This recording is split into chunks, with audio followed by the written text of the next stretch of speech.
সবাইকে স্টোরি মেনিয়াতে আবারও স্বাগত। এখন থেকে স্টোরি মেনিয়া প্রতি বৃহস্পতিবার রাতে একটি করে হরর সাসপেন্স গল্প নিয়ে আপনাদের সামনে হাজির হবে। গল্প শুরুর আগে কিছু কথা। যারা আমার চ্যানেলে গল্প শুনছেন কিন্তু এখনো সাবস্ক্রাইব করেননি, তাদের প্রতি আমার অনুরোধ, আমার চ্যানেলটি সাবস্ক্রাইব করে নেবেন। আর আরো বেশি বেশি গল্প শুনতে বেল আইকনটি ক্লিক করে রাখুন। আমাদের আজকের গল্প এইচপি লাভক্রাফটের দ্য ড্রাগন।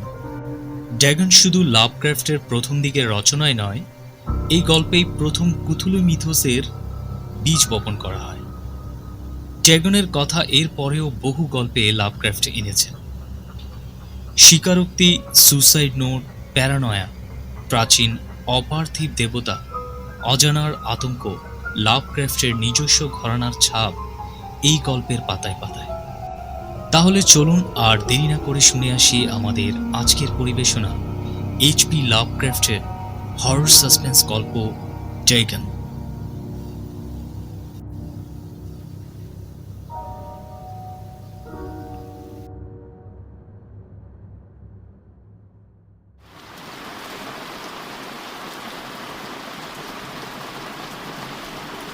চূড়ান্ত মানসিক চাপের মধ্যে এই কথাগুলো লিখছি, কারণ আজ রাতের পর এই জীবন আমি রাখব না।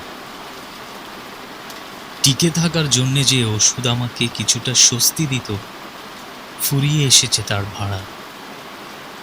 নিঃশেষ হয়ে গেছে আমার শেষ কপর্দকটুকু। এই যন্ত্রণা সহ্য করা আমার পক্ষে আর সম্ভব হচ্ছে না। তাই নিচের নোংরা রাস্তায় চিলে কোঠার জানলা থেকে ঝাঁপ দেব একটু বাদে। না, ভাববেন না যে আমি দুর্বল হৃদয় কিংবা পাগল। সে আমার যতই মরফিনের নেশা থাকুক না কেন, এই যে তাড়াহুড়ো করে কয়েকটা লাইন লিখছি, এগুলো পরে হয়তো সমস্তটা বুঝবেন না, কিন্তু কিছুটা অন্তত আন্দাজ করতে পারবেন ঠিক কী কারণে স্মৃতি, লোভ বা মৃত্যু এই দুটোর একটা পথ বেছে নেওয়া আমার জন্য কেন এত জরুরি ছিল। মাল সরকারের দায়িত্ব নিয়ে জাহাজে চড়ে যাত্রা করছিলাম। বিস্তীর্ণ প্রশান্ত মহাসাগরের এক অকুল নির্জন অঞ্চলে জার্মান হানাদারের খপ্পরে পড়ল আমাদের জাহাজ। মহাযুদ্ধ তখন সবই শুরু হয়েছে। জার্মান নৌসেনারা তখনও তাদের যুদ্ধের শেষ বেলার হতাশা এবং মানসিক অধঃপতনে একেবারে ডুবে যায়। জাহাজখানা তারা যুদ্ধের পারিতোষিক হিসেবে দখল করল বটে, কিন্তু যুদ্ধবন্দীদের প্রতি যে ন্যায্য ভদ্র আচরণ প্রাপ্য, তাদের আচরণ হলো সেরকম। তাদের ঢিলে ঢালা নিরাপত্তার সুযোগ নিয়ে একলা একটা নৌকোয় চড়ে পালালাম ধরা পড়ার ঠিক 5 দিন বাদে। সঙ্গে নিলাম বেশ কিছুদিন চলার মতো জল আর খাবার। মুক্তি পেয়ে নৌকো নিয়ে যখন ভাসলাম, তখন ঠিক কোথায় রয়েছি তার বিন্দু বিসর্গ জানতাম না। নাবিকদের মতো দিক নির্ণয় করার ক্ষমতা আমার ছিল না কোনোদিন। আকাশের তারা আর সূর্যের গতিবিধি থেকে আন্দাজ করতে পারছিলাম যে বিষুবরেখার দক্ষিণে কোথাও রয়েছে, তবে ঠিক কোন দ্রাঘিমাংশে তা বোঝার কোনো উপায় ছিল না। চোখে পড়েনি কোনো দ্বীপ বা উপকূলের রেখাও। আশা করেছিলাম হয়তো কোনো জাহাজের নজরে পড়ব, অথবা পৌঁছে যাব টিকে থাকার মতো কোনো সমুদ্র তটে। সমুদ্রের পরিষ্কার আবহাওয়ায় জ্বলন্ত সূর্যের নিচে উদ্দেশ্যহীনভাবে ভাসতে ভাসতে কেটে গেল না গোনা অনেকগুলো দিন। এ কদিনে কোনো জাহাজ চোখে পড়ল না, ডাঙারও চিহ্ন দেখতে পেলাম না। সেই বিরামহীন নীল উত্তাল বিশালতার মাঝে একাকিত্ব গ্রাস করল আমরা। ক্রমশ মুষড়ে পড়তে লাগলাম আমি। অবস্থা যখন পাল্টালো তখন আমি ঘুমিয়ে স্বপ্নতাড়িত এক ছেঁড়া ছেঁড়া ঘুমে সে সময় এক নাগারে আচ্ছন্ন হয়ে থাকি আমি। তাই ঠিক কি হয়েছিল জানার এখন আর কোনো উপায় নেই। ঘুম ভেঙে দেখলাম আঠালো পাকে শরীরের অর্ধেক ডুবে রয়েছে আমার, আর চারপাশে ভয়ানক উর্মিমালার মতো চেহারা নিয়ে দিগন্ত জুড়ে ছড়িয়ে রয়েছে কৃষ্ণ কালো পঙ্কিল এক নারকীয় প্রান্তর। একটু দূরে কাত হয়ে পড়ে রয়েছে আমার নৌকাটা। ভাবছেন হয়তো এইরকম অপ্রত্যাশিত অদ্ভুত দৃশ্যপট পরিবর্তনে আমি একেবারে বিস্ময়ে অভিভূত হয়ে পড়েছিলাম। না, হইনি। বরং সেখানকার পচা জমি আর হাওয়ায় মিশেছিল এমন এক অশুভ ইঙ্গিত যে বিস্ময় নয়, আতঙ্ক গ্রাস করেছিল আমায়। হিম হয়ে এসেছিল অন্তরাত্মা। অন্তহীন সেই পুঁতিগন্ধময় প্রান্তরের চারপাশে ছড়িয়ে পচা গলা মাছ। জঘন্য পাক থেকে ইতস্ত উঁচিয়ে রয়েছে অবর্ণনীয় অন্যান্য জীবদেহ। যেদিকে দুচোখ যায় কেবল আঠালো কালো পাক ছাড়া আর দেখার কিছুই নেই। কান পাতলে শোনা যায় না কোনো শব্দ। মাথার উপরে যে সূর্য আগুন ঝরাচ্ছে সেই নির্মেঘ নিষ্ঠুর আকাশ থেকে তার রঙও নিচের জলাভূমির মতনই কালো। সেই ঊষর ব্যাপ্তি আর নিথর নীরবতার বীভৎসতাকে বর্ণনা করে এমন সাধ্য আমার নেই। অখণ্ড নিস্তব্ধতায় মোড়া বৈচিত্র্যহীন সেই দৃশ্যপটের আতঙ্কে নাড়ি উল্টে আসছিল আমার। শরীরটাকে টেনে নৌকোয় নিয়ে যেতে যেতে কি ঘটেছে কিছুটা আন্দাজ করতে পারলাম। কোনো এক অভূতপূর্ব ভূস্তরীয় উপদ্রবে জলের অতল গভীরতায় লক্ষ লক্ষ বছর ধরে ডুবে থাকা সমুদ্রের তলদেশের একাংশ ছিটকে উঠে এসেছে উপরে। বুঝলাম এই নবীন ভূখণ্ডের ব্যাপ্তি অতি বিশাল, কারণ বহু চেষ্টা করেও সমুদ্রের ক্ষীণতম আওয়াজটুকু আমার কানে এলো। চোখে পড়ল না মাছের দেহাবশিষ্টের লোভে উড়ে আসা কোনো সামুদ্রিক পাখি। সূর্যের তাপ বাঁচিয়ে দুশ্চিন্তাগ্রস্তভাবে বসে রইলাম কাত হওয়া নৌকোর এক চিলতে ছায়। কয়েক ঘন্টা বাদে বেলা বাড়ার সঙ্গে সঙ্গে মনে হতে লাগলো জমির আঠালো চটচটে ভাবটা শুকিয়ে আসছে। হয়তো অল্প সময়ের মধ্যেই হাঁটা চলার মতো উপযুক্ত হয়ে উঠবে। সে রাতে ভালো করে ঘুমালাম না। সমুদ্র তীরে পৌঁছতে পারলে হয়তো উদ্ধারের একটা সম্ভাবনা থাকে। তাই পরের দিন ঝোলায় জল আর খাবার বেঁধে নিয়ে নিখোঁজ সমুদ্রের সন্ধানে বেরোনোর জন্য তৈরি হয়ে রইলাম। 3 দিনের দিন সকালে দেখলাম মাটি শুকিয়ে বেশ শক্ত হয়ে গেছে, অনায়াসে হাঁটা যায়। মাছের দুর্গন্ধে যদিও পাগল হওয়ার জোগাড়, তাকে বিশেষ আমল দিলাম না। আমার মাথায় তখন অন্য দুশ্চিন্তা। বুক বেঁধে পা চালালাম অজানার উদ্দেশ্যে। উঁচু নিচু ঊষর প্রান্তের পশ্চিম দিকে একটা উঁচু টিলা চোখে পড়েছিল। সারাদিন হাঁটলাম সেইটা লক্ষ্য করে, তবে পৌঁছতে পারলাম না। রাতটুকু জিরিয়ে নিয়ে ফের হাঁটা শুরু করলাম পরের দিন। তবে সেদিনও মনে হলো না পাহাড়টার ধারে কাছে পৌঁছতে পেরেছি। অবশেষে চতুর্থ দিন সন্ধেবেলা এসে পৌঁছালাম পাহাড়ের গোড়ায়। দেখলাম যা ভেবেছিলাম পাহাড়টার উচ্চতা তার চাইতে অনেক বেশি। সামনের একটা উপত্যকার জন্য সেটাকে প্রান্তরের বুকে বেশি স্পষ্ট দেখায়। ক্লান্তিতে পাহাড়ে চড়ার ক্ষমতা ছিল না, তাই সেদিনের মতো নিদ্রা গেলাম তার ছায়াতে।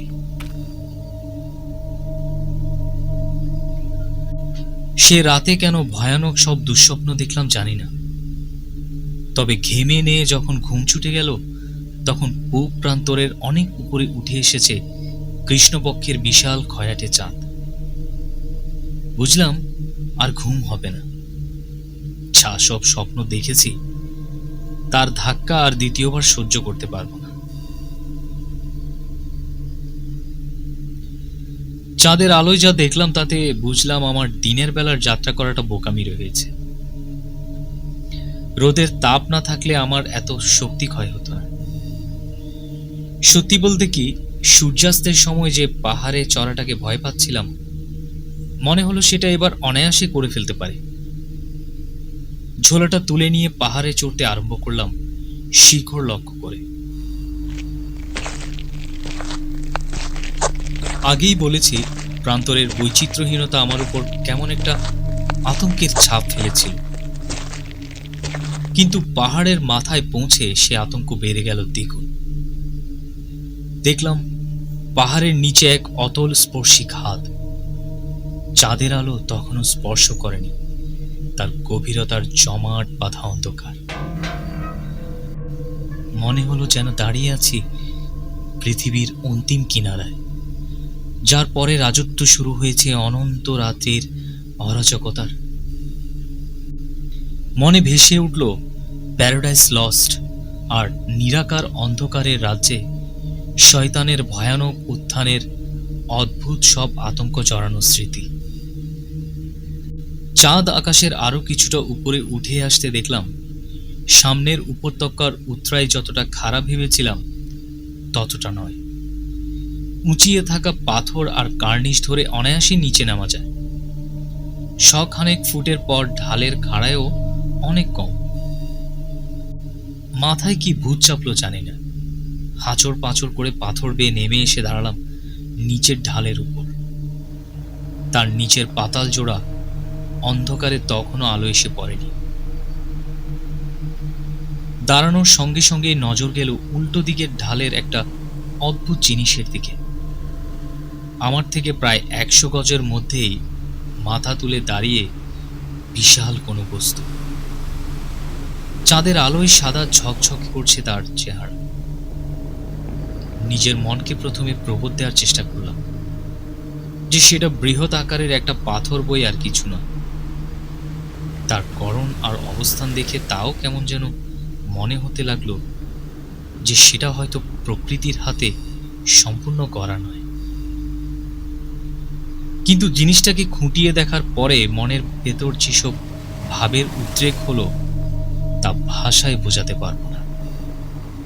বস্তুটি আয়তনে অতি বিশাল।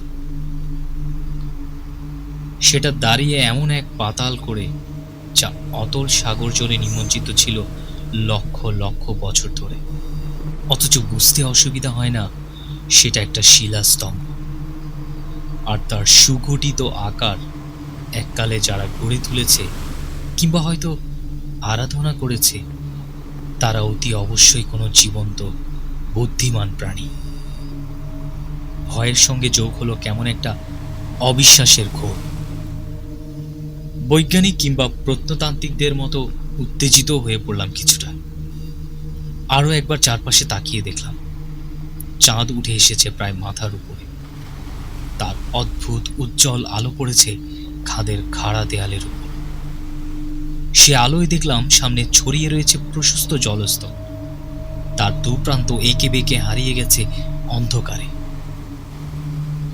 আমার পায়ের কাছে ছলছল করছে তার মৃদু তরঙ্গ, আর খাদের উল্টো দিকে সেই জলের ঢেউ ধুয়ে দিচ্ছে বিশাল শিলাস্তম্ভের পাদদেশ। শিলাস্তম্ভের গায়ে এবার নজরে পড়ল শিলালেখা আর অপটু শৈলীতে খোদাই ভাস্কর্য। শিলালেখের অদ্ভুত দর্শন, সেই হায়েরোগ্লিফির লিপি আমি আগে কখনো দেখিনি কিংবা বইতেও পড়িনি। তার বেশিরভাগ অক্ষরে যেন মাছ, তিমি, কাঁকড়া, ঝিনুক, অক্টোপাস ইত্যাদি জলজ প্রাণীর প্রতীকী রূপ। আরো দু একটা অক্ষরে চেহারা নিয়েছে এমন কিছু প্রাণীর যারা আজকের যুগে অজানা, কিন্তু যাদের পচন লাগা শরীরগুলো আমি আগেই দেখেছি প্রান্তরের পাঁকে পড়ে থাকতে। প্রকাণ্ড ভাস্কর্যগুলো জলের এপার থেকেও অনায়াসে দেখা যাচ্ছিল। হতভম্ব হয়ে গেলাম তাদের উপর চোখ পড়তেই। পাথর কুদে বাঁশ রিলিফে করা সেসব প্রস্তর শিল্পের বিষয়বস্তু দেখলে প্রখ্যাত ভাস্কর ডোরে পর্যন্ত ঈর্ষায় জ্বলতেন। মূর্তিগুলো বোধহয় মানুষের, অথবা বলা ভালো মানুষের আদলের কোনো প্রাণীর। কোনো এক সামুদ্রিক গুহার জলে তারা খেলে বেড়ায় মাছের মতো, অথবা উপাসনা করে কোনো জলমগ্ন শিলাস্তম্ভের। তাদের চেহারা বিষাদ বর্ণনা দেওয়ার চেষ্টা করব না, কারণ সেসব কথা মনে পড়লে মাথা ঝিমঝিম করে ওঠে। অবয়বের গঠন তাদের অনেকটা মানুষের মতো হলেও হাত পায়ের আঙ্গুল তাদের হাঁসের মতো জোড়া। চকচকে দুই চোখের নিচে বসানো একজোড়া চওড়া থলথলে ঠোঁট।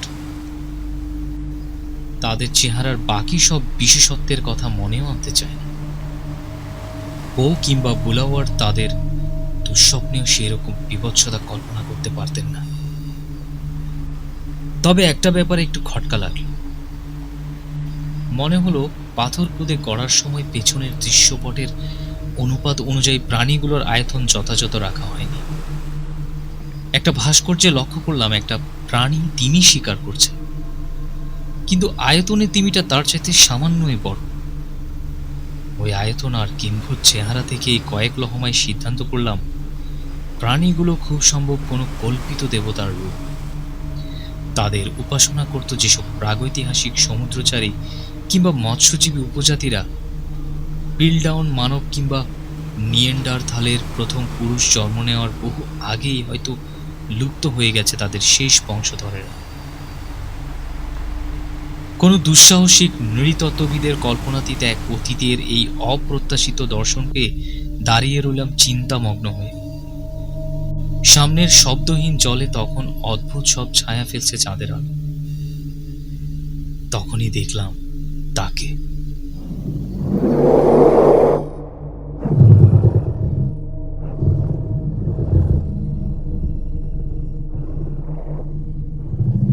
কালো জলে অতি সামান্য আলোড়ন তুলে উঠে এলো জীবটা।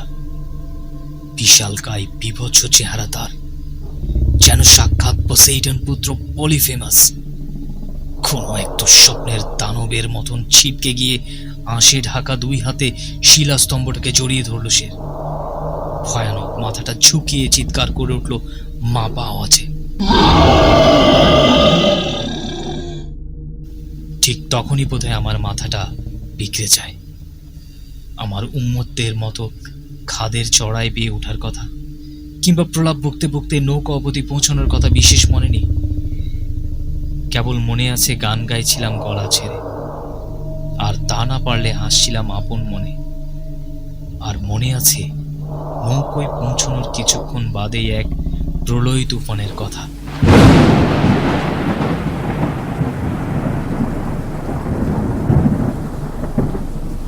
সেই তুফানের বাজের আওয়াজ আর প্রকৃতির প্রমত্তার অন্যান্য শব্দের কথাও ভুলিনি এখন।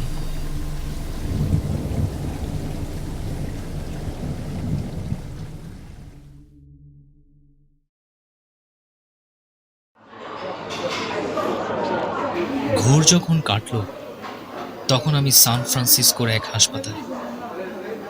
মাঝ সমুদ্র থেকে যে জাহাজ আমাকে উদ্ধার করে তার ক্যাপ্টেনই আমাকে সেখানে পৌঁছে দিয়েছে। প্রলাপের ঘরে আমি নাকি অনেক কিছুই বলেছিলাম, কিন্তু সেসব কথায় কান দেয়নি কেউ। প্রশান্ত মহাসাগরের কোনো ভূপ্রলয়ের কথা আমার উদ্ধারকারীরা শুনেনি।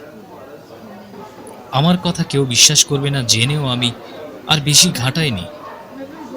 একবার এক স্বনামধন্য অ্যাথনোলজিস্টকে খুঁজে বের করে তাকে প্রাচীন ফিলিস্তিনদের মৎস্য দেবতা ডেগনকে নিয়ে নানা রকম প্রশ্ন করেছিলেন। দেখলাম তিনি আমার কথায় কেবলই আমোদ পাচ্ছেন। আমিও তার চিন্তাভাবনা একেবারে গতানুগতিক দেখে আর কথা বাড়াইনি। কিন্তু রাতের বেলায়, বিশেষত কৃষ্ণপক্ষের আকাশে যখন সামান্য ক্ষয়লাকা চাঁদ ওঠে, তাকে আমি দেখতে পাই। মরফিন ব্যবহার করে দেখেছিলাম, স্বস্তি মিলেছে সামান্যই। উল্টে দাস হয়ে পড়েছে এখন কালান্তক নেশা। তাই শেষ করে দিতে চলেছি সব। যদিও জানি যা লিখেছি তা পড়ে মানুষ হয়তো ব্যঙ্গ করবে, নাক উল্টাবে। প্রায় নিজেকে প্রশ্ন করি, জার্মান যুদ্ধজাহাজ থেকে পালিয়ে অনাবৃত নৌকায় যখন রোদ লেগে জ্বরের ঘোরে পড়েছিলাম, সে সময় সমস্তটা কল্পনা করিনি তো? প্রশ্ন করি বটে নিজেকে, কিন্তু উত্তরে মনের মধ্যে ভেসে ওঠে প্রায় জীবন্ত এক ভয়ানক ছবি। গভীর সমুদ্রের কথা কল্পনা করলে মনে হয় সেই জীবগুলো বোধহয় তার তলদেশের কাদায় লেপ্টে বেড়াচ্ছে, হয়তো উপাসনা করছে তাদের প্রাচীন প্রস্তর মূর্তির, কিংবা জলমগ্ন গ্রানাইটের শিলাস্তম্ভে ফুটিয়ে তুলছে নিজেদের বীভৎস অবয়ব। দুঃস্বপ্ন দেখি কোনো একদিন তারা উঠে আসবে সমুদ্র তরঙ্গের উপরে, দূষিত নখর পিঞ্জরে বিঁধে যুদ্ধ বিধ্বস্ত মানব জাতিকে টেনে নিয়ে যাবে পাতালে। সেই দিন যেদিন জগৎজোড়া প্রলয়ের মাঝে ভূপৃষ্ঠ যাবে ডুবে, উঠে আসবে সমুদ্রের কালো কুৎসিত তলদেশ। শেষের সেই সময় ঘনিয়ে এসেছে। দরজায় কার যেন আওয়াজ পাচ্ছি, যেন কোনো পিচ্ছিল শরীর ধীর ভারী পদক্ষেপে ধাক্কা দিচ্ছে তাতে। ও ভগবান, ওই হাতটা! জানলাটা কোথায়? শেষ হলো আমাদের আজকের পরিবেশনা এইচপি লাভক্রাফটের হরর সাসপেন্স গল্প ড্রাগন। গল্পটা শুনে আপনাদের কেমন লাগলো আমাকে কমেন্টসের মাধ্যমে জানাবেন। আমি জামান আপনাদের কাছ থেকে বিদায় নিচ্ছি। আপনারা সুস্থ থাকবেন, ভালো থাকবেন। শুভরাত্রি।